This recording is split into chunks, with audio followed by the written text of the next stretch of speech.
할렐루야. 찬송처럼 여러분을 축복합니다. 오늘 우리에게 주시는 하나님의 말씀은 창세기 22장 1절에서 19절까지의 말씀입니다. 그 일 후에 하나님이 아브라함을 시험하시려고 그를 부르시되 아브라함아 하시니 그가 이르되 내가 여기 있나이다. 여호와께서 이르시되 내 아들 내 사랑하는 독자 이삭을 데리고 모리아 산으로 가서 내가 내게 일러준 한 산 거기서 그를 번제로 드리라. 아브라함이 아침에 일찍이 일어나 나귀의 안장을 지우고 두 종과 그의 아들 이삭을 데리고 번제에 쓸 나무를 쪼개어 가지고 떠나 하나님이 자기에게 일러주신 곳으로 가더니 제3일에 눈을 들어 그곳을 멀리 바라본지라. 이에 아브라함이 종들에게 이르되 너희는 나귀와 함께 여기서 기다리라. 내가 아이와 함께 저기 가서 예배하고 우리가 너희에게로 돌아오리라 하고 아브라함이 이에 번제나무를 가져다가 그의 아들 이삭에게 지우고 자기는 불과 칼을 손에 들고 두 사람이 동행하더니 이삭이 그 아버지 아브라함에게 말하여 이르되 내 아버지여 하니 그가 이르되 내 아들아 내가 여기 있노라. 이삭이 이르되 불과 나무는 여기 있거니와 번제할 어린 양은 어디 있나이까.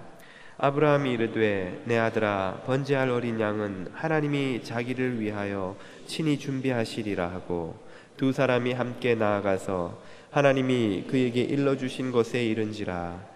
이에 아브라함이 그곳에 제단을 쌓고 나무를 버려놓고 그의 아들 이삭을 결박하여 제단 나무 위에 놓고 손을 내밀어 칼을 잡고 그 아들을 잡으려 하니 여호와의 사자가 하늘로부터 그를 불러 이르시되 아브라함아 아브라함아 하시는지라. 아브라함이 이르되 내가 여기 있나이다 하매 사자가 이르시되 그 아이에게 내 손을 대지 말라. 그에게 아무 일도 하지 말라. 내가 내 아들 내 독자에게까지도 내게 아끼지 아니하였으니 내가 이제야 내가 하나님을 경외하는 줄을 아노라. 아브라함이 눈을 들어 살펴본즉 한 숫양이 뒤에 있는데 뿔이 수풀에 걸려 있는지라. 아브라함이 가서 그 숫양을 가져다가 아들을 대신하여 번제로 드렸더라. 아브라함이 그 땅 이름을 여호와 이레라 하였으므로 오늘날까지 사람들이 이르기를 여호와의 산에서 준비되리라 하더라. 여호와의 사자가 하늘에서부터 두 번째 아브라함을 불러 이르시되 여호와께서 이르시기를 내가 나를 가리켜 맹세하노니 내가 이같이 행하여 내 아들 내 독자도 아끼지 아니하였은즉 내가 너에게 큰 복을 주고 내 씨가 크게 번성하여 하늘의 별과 같고 바닷가의 모래와 같게 하리니 내 씨가 그 대적의 성문을 차지하리라. 또 내 씨로 말미암아 천하 만민이 복을 받으리니 이는 내가 나의 말을 준행하였음이니라 하셨다 하니라. 이에 아브라함이 그의 종들에게로 돌아가서 함께 떠나 브엘세바에 이르러 거기 거주하였더라. 아멘. 할렐루야. 우리 주님의 놀라운 평화가 여러분의 가정과 일터마다 충만하시길 축복드립니다. 어느덧 이 땀을 흘리는 계절이 되었습니다. 오늘은 여름을 잘 날 수 있도록 이런 축복의 인사를 한번 했으면 좋겠습니다. 당신의 에어컨이 되겠습니다. 이렇게 한번 앞뒤 좌우에 있는 분들에게 인사해 주십시오. 우리 모두에게 서로가 에어컨 같은 존재가 될 수 있기를 축복합니다. 목사가 교우들과 상담을 하면서 가장 많이 듣는 질문 중에 하나가 이런 것입니다. 목사님, 도대체 왜 이런 상황이 제 인생에서 벌어지는 것입니까? 도대체 왜 이런 고난이 나에게 찾아오는 것입니까? 왜? Why? 그 이유나 알면 감당할 수 있을 것 같은데, 이유라도 알면 견뎌내기 쉽겠는데 도무지 아무리 생각해봐도 이유를 모르겠습니다. 내가 잘못해서 받는 벌이라면 달게 받겠는데 그것도 아닌 것 같고, 내가 뭘 배우도록 하기 위해서 하시려는 것이라면 교훈을 주시기 위한 것인 줄 알고 또 달게 받겠는데 그것도 아닌 것 같고, 도대체 왜 이런 일이 내 인생에서 벌어지는 것일까요? 그 왜, why 하고 물을 때 목사는 가장 답하기가 어렵지요. 우리 인생에는 도무지 그 이유를 설명할 수 없는, 이해할 수 없는 그런 상황들이 찾아오기 마련입니다. 도대체 그러한 상황의 의미는 무엇일까요? 오늘 본문의 주인공인 아브라함으로부터 우리가 듣게 되는 하나님의 음성이 바로 그 답입니다. 이해할 수 없는 상황은 왜 우리에게 오는 것일까요? 이해할 수 없는 상황의 의미는 무엇일까요? 오늘 본문 2절에서 아브라함은 아마 저와 여러분이 겪는 당황스러운 그 어떤 상황보다 이해할 수 없는 상황을 만났습니다. 2절을 한번 보시죠. 여호와께서 이르시되 내 아들 내 사랑하는 독자 이삭을 데리고 모리아 땅으로 가서 내가 너에게 일러준 한 산 거기서 그를 번제로 드리라. 번제로 드리라. 정말 아브라함으로서는 이해할 수도 순종할 수도 없는 명령이지요. 하나님은 가나안 땅에 흔하게 퍼져 있던 인신제사를 아주 가증히 여기고 그것을 엄격하게 금하시는 분인데 아브라함에게 인신제사를 드리라는 것입니다. 그것도 눈에 넣어도 아프지 않을 것 같은 하나밖에 없는 100살 되어 얻은 아들을 말이죠. 이 아들을 죽이면 하나님께서 자손을 통해 주시기로 한 모든 약속은 도대체 어떻게 이루어질 수 있단 말입니까? 그리고 그 모든 문제는 둘째로 치더라도 어떻게 어떤 아버지가 자기 아들을 죽여서 제사를 드릴 수 있단 말입니까? 도무지 이해할 수도 순종할 수도 없는 그런 명령을 아브라함은 듣지요. 주님께서 그런 상황을 아브라함에게 만드시는 이유가 1절에서 밝혀집니다. 1절입니다. 그 일 후에 하나님이 아브라함을 무엇 하시려고? 시험하시려고 부르시되, 바로 이것이 아브라함에게 이토록 이해할 수 없는 상황을 허락하시는 이유이지요. 아브라함을 시험해 보시려고, 테스트해 보시려고. 그렇다면 도대체 하나님이 테스트해 보고 싶으셨던 것은 무엇이란 말입니까? 아브라함과 하나님의 사이는 아주 좋습니다. 아브라함은 약속대로 아들을 받았습니다. 모르긴 해도 그는 꼬박꼬박 하나님께 드리는 제사를 거르지 않았을 것입니다. 하나님은 아브라함에게 축복을 주셨습니다. 이렇게 아브라함은 번제를 드리고 하나님은 축복을 주시고 양쪽 모두 행복한 이 상황에서 또 무엇 확인할 것이 있단 말입니까? 불순종이라도 한다면 뭘로 확인해 보실 필요가 있을지 모르겠지만, 이렇게 모든 것이 좋은 때에, 모든 것을 잘 순종하고 따르는 때에 왜 또 무엇인가를 확인해 보려고 하시는 것일까요? 여호와께서 이 상황에서 아브라함에게 확인해 보시고자 한 것이 무엇인지가 12절에 이렇게 나옵니다. 아브라함이 실제로 아들 이삭을 죽이려고 할 때에 천사가 나타나 말리며 하는 말이지요. 여호와의 사자가 이르시되 그 아이에게 내 손을 대지 말라. 그에게 아무 일도 하지 말라. 내가 내 아들 내 독자까지도 나에게 아끼지 아니하였으니 내가 이제야 네가 하나님을 경외하는 줄 아노라. 아브라함의 마음이 진심으로 하나님을 경외하는 것이라는 사실을 하나님이 이제야 아시겠다는 말이죠. 이것을 확인해 보시려고 하나님은 테스트를 하신 것입니다.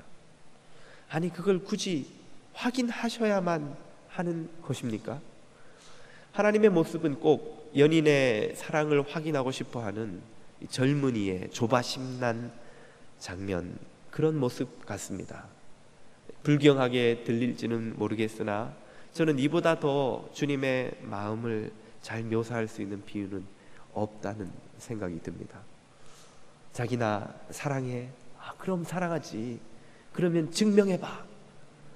말로만 하지 말고 증명해봐 라고 하는 그 젊은이들의 조바심난 연인의 사랑을 확인하고 싶어 하는 마음, 주님께서 그런 마음으로 지금 아브라함의 마음을 확인하고 싶으셨던 것입니다.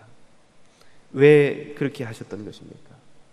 아브라함이 증명해 한 이 하나님을 전심으로 경외하는 마음, 다르게 표현하면 하나님을 온 마음으로 사랑하고 온 마음으로 신뢰하는 이 마음으로 맺은 관계, 이 관계야말로 하나님과 아브라함에게 그리고 우리 모두에게 가장 중요한 것이기 때문에 그렇습니다. 사랑과 신뢰의 관계, 이것은 기독교의 본질입니다. 오늘 저와 여러분이 왜 기독교인이 되어서 예배를 드리고 성경을 믿고 예수 그리스도를 믿는다는 고백을 합니까?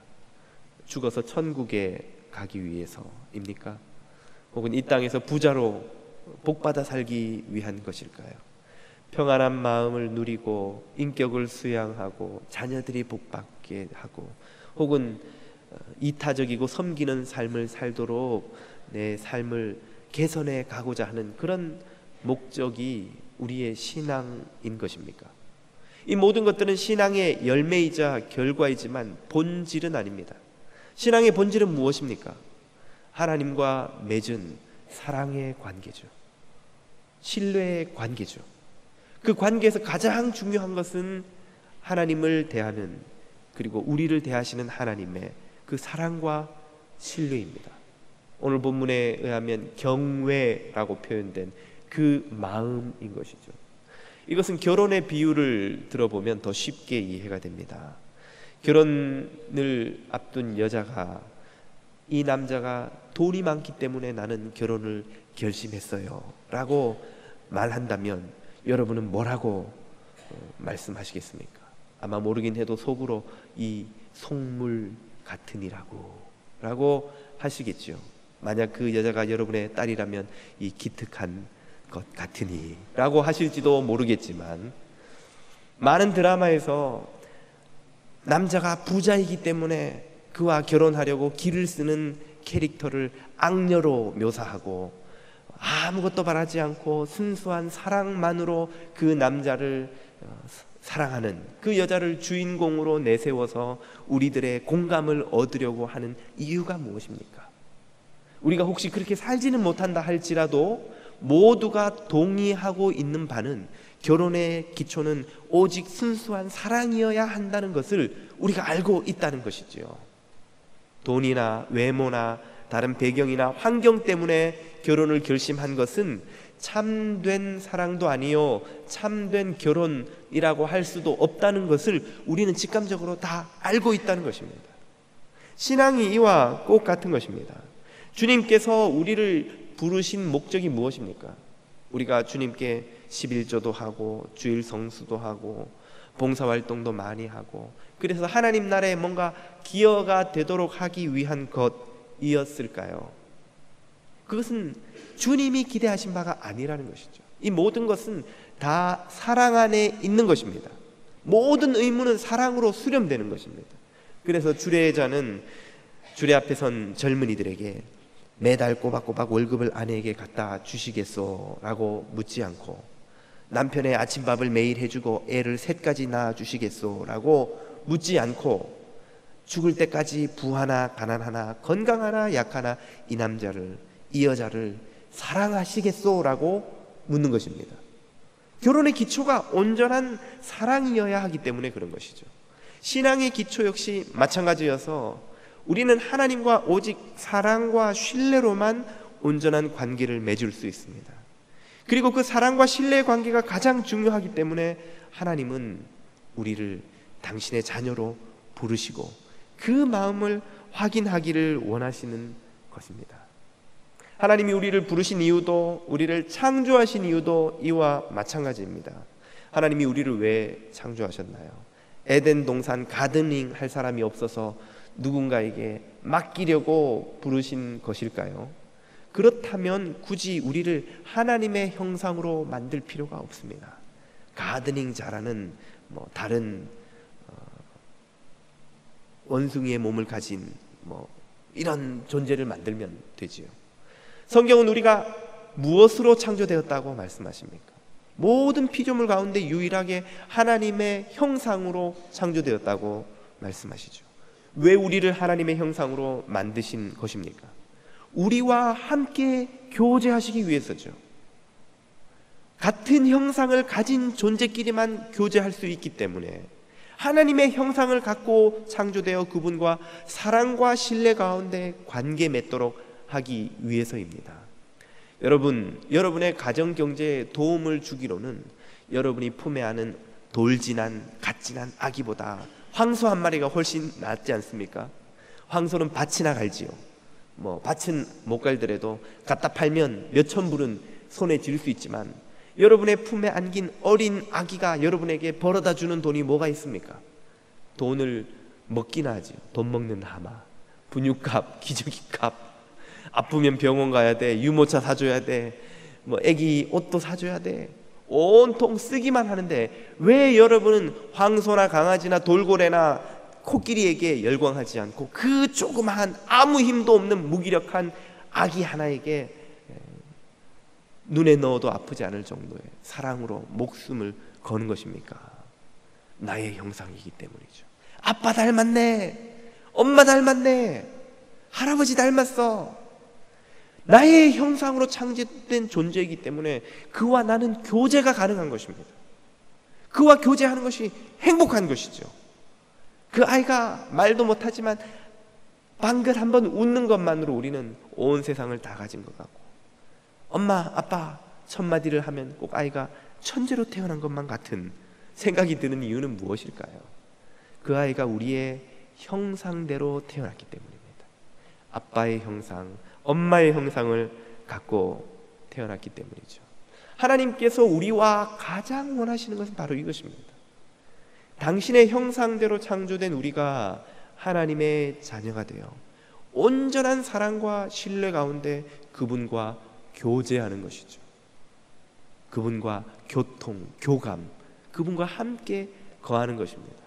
그래서 예수님은 제자들에게 가르치시기를 온 힘과 마음과 뜻과 정성을 다하여 11조를 하여라, 주일 성수를 하여라 고 하지 않으시고 너의 마음과 힘과 뜻과 정성을 다하여 주 너의 하나님을 사랑하라고 하셨던 것입니다.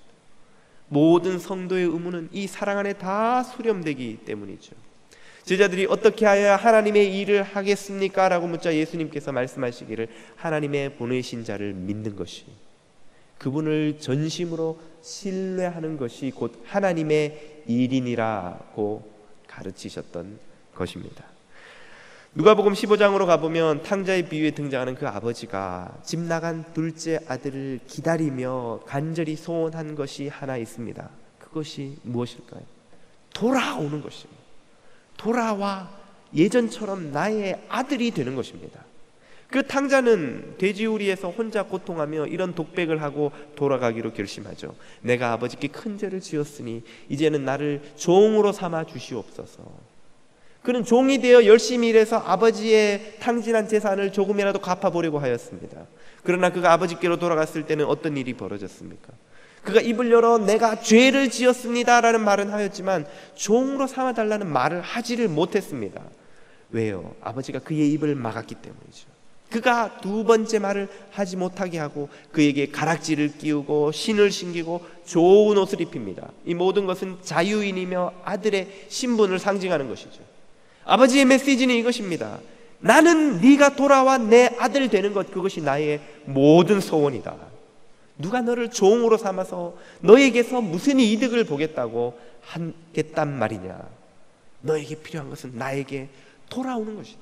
전심으로 나에게 돌아와 아버지의 집에 사는 것이 가장 복된 것이구나 하는 것을 네가 완전히 믿고 신뢰하고 깨닫게 된 것, 그것이 바로 나의 소원이다. 그것이 둘째를 기다린 아버지의 모습이죠. 아버지의 소원이었습니다. 그리고 이것이 아브라함을 테스트하고 계시는 하나님의 간절한 소원이자 알고 싶으셨던 것이지요.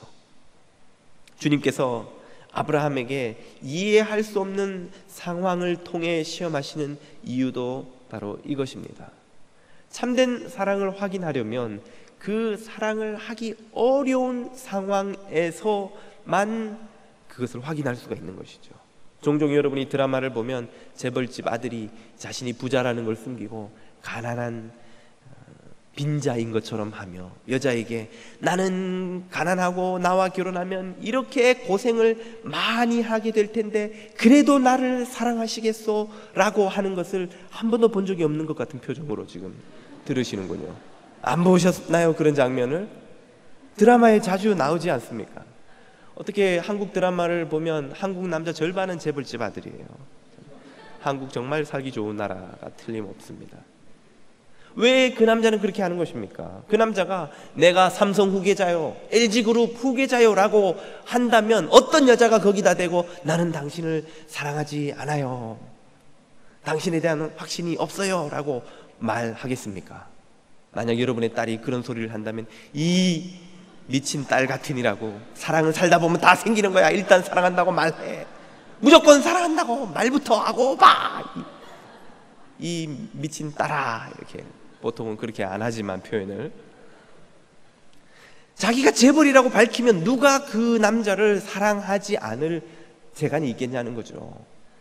자기가 그 남자를 사랑하는지 돈을 사랑하는지 헷갈릴지는 모르지만 어쨌든 사랑하는 마음은 무조건 생기기 마련이죠. 그렇기 때문에 그 남자는 자신이 거지라고 속이는 것이죠. 나는 아무것도 없으니 이런 나도 당신이 사랑하시겠어? 그래도 사랑한다는 여자가 있으면 그 여자는 진짜 그 남자를 사랑하는 것이지 돈을 사랑하는 것이 아님이 증명되는 것 아닙니까? 하나님이 이삭을 바치라고 하신 이유가 바로 이것입니다. 하나님에게 이삭의 목숨이 왜 필요합니까? 하나님은 그걸 원치 않으세요. 실제로 천사를 통해 그 일을 막지 않으셨습니까? 하나님이 정말 알기를 원하셨던 것은 바로 이것이죠. 아브라함 너에게 생명보다 귀한 그 이삭과 나 중에 누가 너에게 더 소중하냐는 거예요. 어느 정도로 나를 사랑하냐는 거예요. 그리고 또 하나, 이런 말도 안 되는 순종할 수도 없는 명령을 하는 나조차, 이런 순간조차도 네가 나를 신뢰하고 나의 말을 순종할 수 있느냐, 어느 정도로 나를 신뢰하느냐는 것이죠. 아브라함의 사랑과 신뢰를 확인하기에 이보다 더 좋은 상황은 없는 것입니다. 오늘 우리들이 하나님을 정말 사랑하는지, 하나님을 정말 신뢰하는지가 증명되려면 어떤 상황이 가장 좋겠습니까? 하나님이 내 기도하는 것마다 다 응답하시고, 비즈니스는 잘 되고, 자녀들은 말 잘 듣고, 우리 부부는 건강하고, 집 사면 막 값이 오르고, 비즈니스를 오픈하면 막 떼돈 벌고, 이런 상황에서 주님이 우리에게 나타나서 네가 나를 사랑하느냐? 거기에다 대고 사랑 안 합니다 할 사람이 누가 있습니까? 주님의 명령이 누가 들어도 이해가 잘 되고 상식적이고 그 명령대로 하면 내가 더 성공할 것 같은 명령만 하신다면, 그럴 때에 이 명령을 따르겠느냐 했을 때에 그 명령을 안 따를 사람이 세상에 누가 있습니까? 그때는 우리가 하나님을 정말 사랑하는지, 정말 신뢰하고 있는지, 그래서 하나님이 우리와 영원토록 함께 동거하는 결혼 생활의 신부로 우리를 삼을 수 있을지 도무지 확인할 길이 없는 것이죠. 그 반대야말로 우리의 사랑과 신뢰가 참된 것인지를 확인할 수 있는 가장 좋은 상황입니다. 그래서 주님은 우리 인생에도 이해할 수도 없고 감당할 수도 없을 것 같은 상황들을 허락하시는 것이죠. 그때야말로 주님이 우리를 시험하고 계시는 때인 것을 우리는 깨달을 수가 있는 것입니다. 이 메시지를 들으면 이런 마음이 들 수도 있습니다. 아니, 고작 그 사랑과 신뢰를 확인하겠다고 나에게 이런 고통을 주신단 말입니까? 주님, 제가 이 고난의 상황에서 얼마나 고통을 당하는지 알고나 계십니까? 저를 정말 사랑한다면 이렇게 하실 수 있는 건가요? 제 마음을 확인해 보시겠다고 고작 그 이유 때문에 저를 이 고난의 수렁에 빠뜨리신단 말입니까? 아브라함을 생각해 보세요. 주님, 다음날 아침에 자기 손으로 자기 아들을 죽여야 되는 그 아브라함이 밤새 얼마나 번민했을 것이며 갈등했을 것이며 눈 한 번 붙이고 잠잘 수 있을 것이며 일생 섬겨온 하나님에 대한 배신과 실망과 회의로 얼마나 갈등했을지 주님 알기나 하십니까? 우리 인간에게 이런 고통을 주고 고작 그거 확인하시겠다는 말입니까? 라는 의문을, 도전을 현대인들은 하나님께 수도 없이 던지고 있습니다. 들어보면 일리가 있는 말 같지요. 하나님께서 자녀들을 위해 계획하신 사랑과 축복의 크기, 그리고 그 사랑과 축복을 베푸시기 위하여 그분이 감당하셔야 했던 고통의 크기를 알지 못한다면 말입니다. 하나님은 자녀들에게 어떤 사랑을 주기 위해 준비하시고 계셨던 것일까요? 오늘 본문 13절 이하에 그 내용이 이렇게 나옵니다. 아브라함이 눈을 들어 살펴본즉 한 숫양이 뒤에 있는데 뿔이 수풀에 걸려 있는지라. 아브라함이 가서 그 숫양을 가져다가 아들을 대신하여 번제로 드렸더라. 아브라함이 그 땅 이름을 여호와 이레라 하였으므로 오늘날까지 사람들이 이르기를 여호와의 산에서 준비되었다 하더라. 아브라함의 아들 이삭을 대신해서 죽은 이 숫양이 가리키는 이는 누구입니까? 바로 저와 여러분의 죄를 대신하여 죽으신 하나님의 어린 양, 십자가의 번제단 위에서 온 목숨을 바쳐 그 제사를 올려드린 독생하신 아들 예수 그리스도이십니다. 여호와 이레, 하나님은 이미 이 산에서 예수 그리스도의 죽으심을 준비하고 계셨던 것입니다. 아브라함은 고민하였지만, 하룻밤을 밤새 고민하고 칼을 들고 나섰지만 실제로 아들을 바치지 않아도 되었습니다. 실제로 그 아들을 죽여서 바치는 일은 그 명령을 하신 하나님의 몫이었던 것이죠. 하나님은 하룻밤이 아니라 인류가 범죄하여 타락하고 영원히 멸망할 운명에 놓인 그날로부터 예수 그리스도가 십자가에 달리신 그때까지 수천 년이 넘는, 수만 년이 넘을지도 모르는 긴 시간 동안 하나님은 매일매일 당신의 아들을 메어달 준비를 하고 계셨던 것입니다.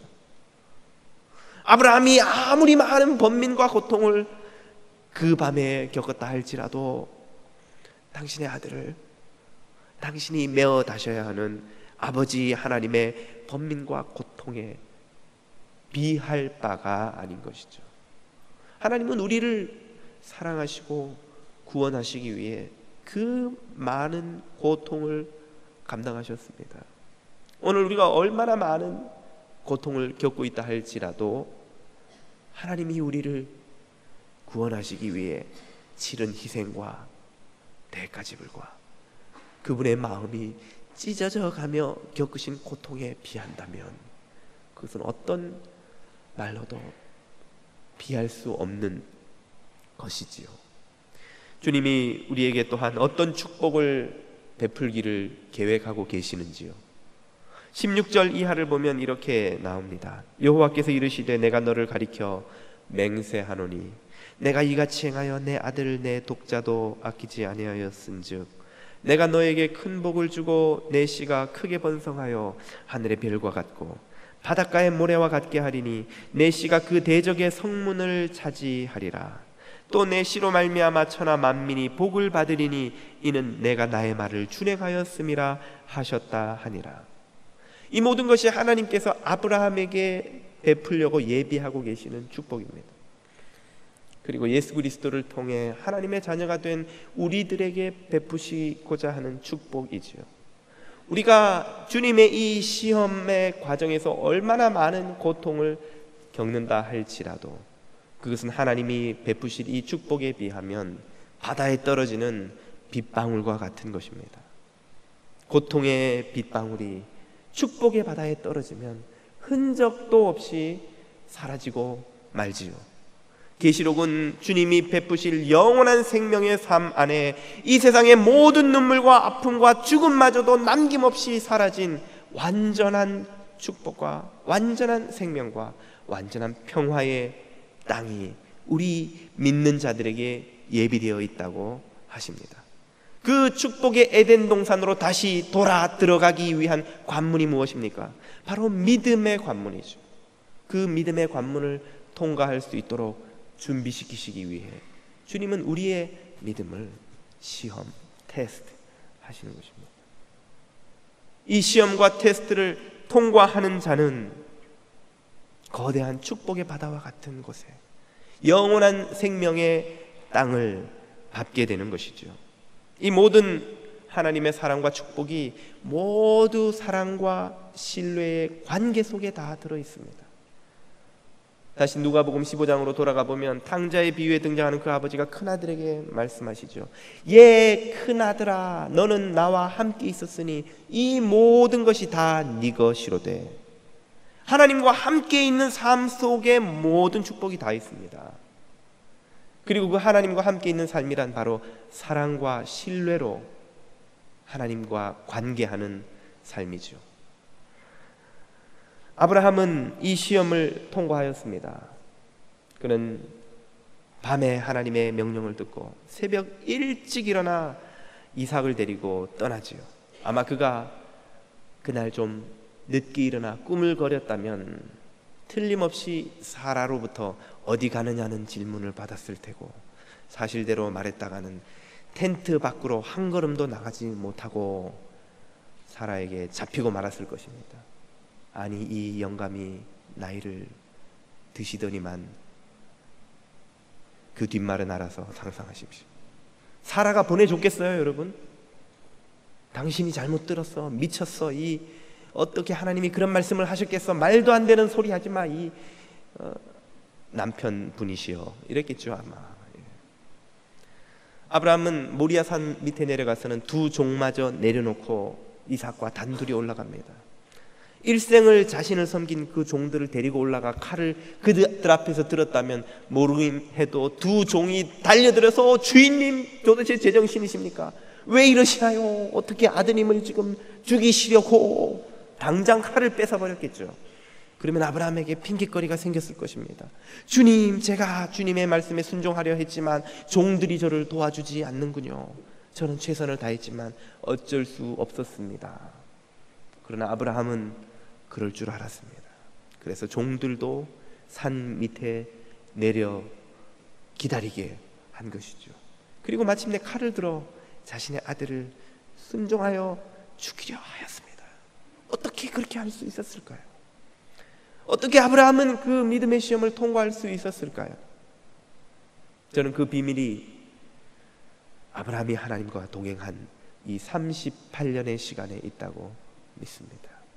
창세기 12장에서 75세의 나이로 처음 하나님께로 부름받아 갈대아 우르를 떠난 이래 아브라함은 38년 동안 하나님과 동행해 왔습니다. 그 과정에서 불신앙으로 시행착오를 참 많이 겪었지요. 흉년이 오자 하나님께 물어보지도 않고 이집트로 도망을 가버립니다. 이집트의 바로 왕과 가나안의 아비멜렉 왕 앞에서는 자기가 살겠다고 아내를 누이라고 속이는 어리석은 짓을 하지요. 하나님이 이삭을 주시겠노라고 몇 번째 다시 나타나서 약속을 주실 때에 그 말씀을 못 믿고 피식 웃는 바람에 아들 이름을 이삭, 웃음이라고 짓도록 만들고야 말았습니다.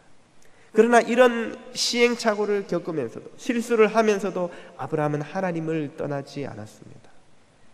하나님과 동행하였습니다. 그 동행의 시간 동안 아브라함은 배웠던 것이죠. 하나님이 얼마나 신뢰하실 수 있는 분인지, 얼마나 하나님이 내 모든 사랑을 받기 합당한 분인지를 아브라함은 깨달아 알아갔던 것입니다.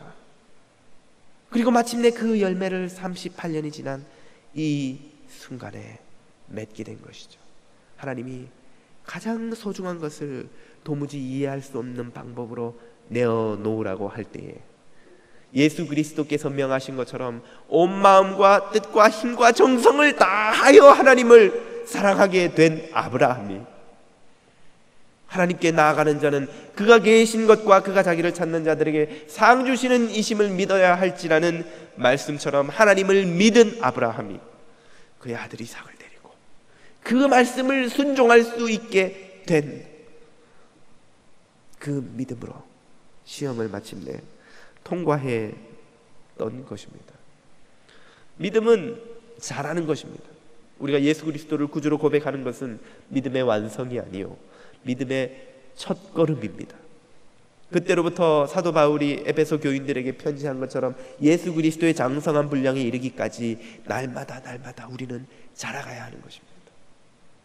그리고 우리가 그 믿음의 장성한 분량, 구약의 표현대로 하면 믿음의 조상 아브라함의 믿음에 이르기까지 주님은 우리의 믿음이 더욱 견고해질 수 있도록 우리에게 테스트를 허락하십니다.